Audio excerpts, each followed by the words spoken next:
Львица по имени Сая лежала в густой тени могучего баобаба на окраине саванны. Она едва шевелилась, тяжело дыша раскаленным воздухом. Ее глаза, обычно гордые и внимательные, теперь были затуманены слезами. С тех пор, как страшная болезнь унесла ее львят, смысл жизни для Саи исчез. Ее тело еще жило, но душа угасала с каждым днем. Ее спутник и вожак Прайда, могучий лев Симба, несколько раз приносил ей свежую добычу — антилоп, бородавочников, даже крупных птиц. Он старался чем-то помочь любимой, но она даже не поворачивала головы. Симба с тоской наблюдал, как из жизнерадостной сильной львицы его подруга превращалась в безмолвную тень самой себя. Стая львов постепенно расходилась. Без сильной альфа-самки и без потомства в прайде больше не чувствовалась жизнь. Симба не находил себе места. Он уходил далеко в саванну, скитался по палящим просторам, забирался к озерам и в редкие леса в поисках ответа, как спасти Саю. Однажды, когда закат окрасил небо кроваво-алым, Симба набрел на тропинку среди высоких сухих трав. Там, у дороги, под небольшим кустом акации он заметил крошечного щенка. Щенок был испуган, жалобно скулил, тонким носиком улавливая запахи в воздухе. Его шерсть была грязной, лапы дрожали от усталости. Симба осторожно приблизился. От малыша еще исходил слабый запах людей. Вероятно, кто-то выбросил его, бросив погибать в безжалостной саванне. Симба обнюхал детеныша, не понимая, зачем его привела сюда судьба. Но инстинкт подсказал Симбе ответ. Надо отнести этого малыша Сае. Может быть, этот крошечный комочек сможет заполнить пустоту в ее сердце.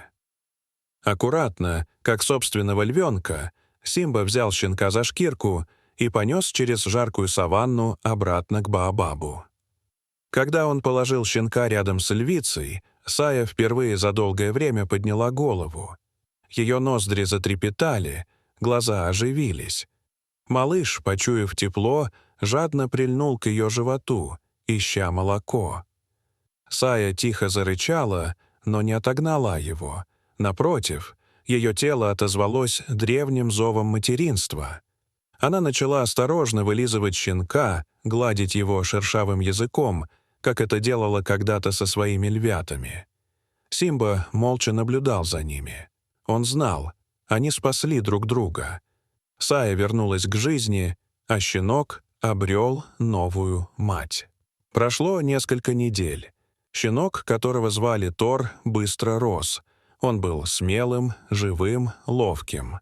Симба стал обучать его искусству охоты, учил красться по высокой траве, распознавать запахи добычи, слушать звуки саванны.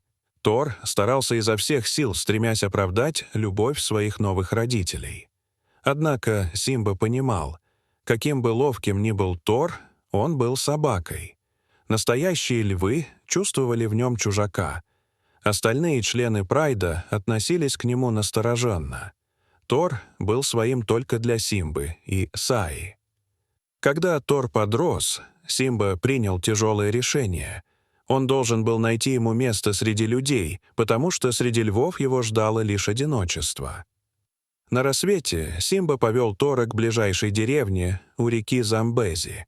Они шли долго, переправляясь через пересохшие русла ручьев и скользя через заросли колючек. Симба останавливался часто. Ему было тяжело расставаться с приемным сыном. Когда они добрались до деревни, солнце стояло уже высоко.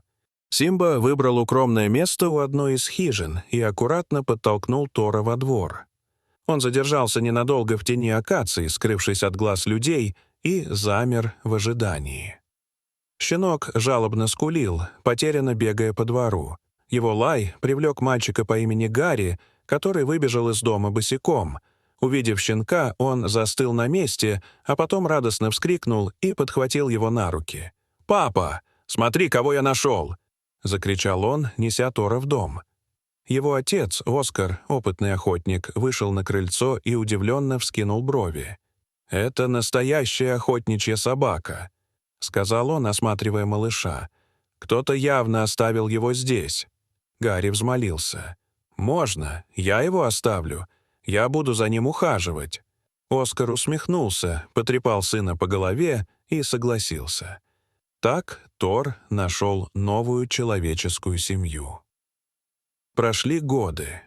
Тор превратился в великолепного охотничьего пса, сильного, выносливого, безжалостного к добыче. Охота с ним всегда была успешной, но одну особенность Оскар так и не смог понять. Тор своеобразно реагировал на львов. При виде этих гордых хищников он не убегал и не кидался. Он просто замирал, опускал голову и отводил взгляд. Весной, когда саванна благоухала цветами акаций, Гарри, Оскар и Тор отправились на охоту. День был жарким, и они долго бродили в поисках добычи.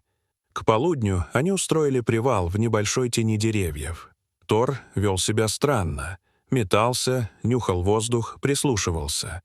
Отец и сын переглянулись, обеспокоенные поведением своего верного друга. В этот момент из высокой травы медленно вышел Симба. Его шерсть блестела на солнце, в глазах горел решительный огонь. Он нес в пасти добычу для своей новой семьи. Лев остановился, увидев людей. Его тело напряглось, мускулы переливались под кожей. Он был готов защищать своих львят до последнего дыхания. Оскар вскинул ружье. Время замерло. Все должно было решиться в один миг. Но внезапно Тор бросился вперед и встал между своим другом-человеком и своим отцом-львом. Он встал насмерть, заслоняя Симбу своим телом. «Не стреляй, папа!» — крикнул Гарри срывающимся голосом. «Ты убьешь Тора!» Охотник опустил ружье. Симба замер. Его могучие ноздри втягивали воздух, и он почувствовал то, чего не ожидал. Родной, до боли знакомый запах. Тор. Его детеныш. Пес узнал своих приемных родителей. Его хвост замахал, он упал на спину, обнажая живот, знак покорности и любви. Симба медленно подошел. Чуть позже из логова показалась Сая. Ее глаза блестели от волнения. Они встретились, родители и их приемный сын. Сая начала вылизывать Тора, вспоминая то время, когда этот крошечный комочек впервые прижался к ней под деревом. Гарри стоял, наблюдая за чудом. «Папа», — сказал он тихо, — «когда я нашел Тора, возле хижины были странные следы. Я тогда подумал, что его принес зверь из саванны. Теперь я знаю, это были львы, они спасли его. Вот почему он никогда не боялся и не кидался на них». И в тот вечер над саванной звучал ветер, разносящий древнюю песню жизни, любви и верности. Дорогие зрители, что вы думаете об этой истории? Расскажите, пожалуйста, в комментариях. А если вам понравилось это видео, то ставьте лайк и подписывайтесь на наш канал. До свидания.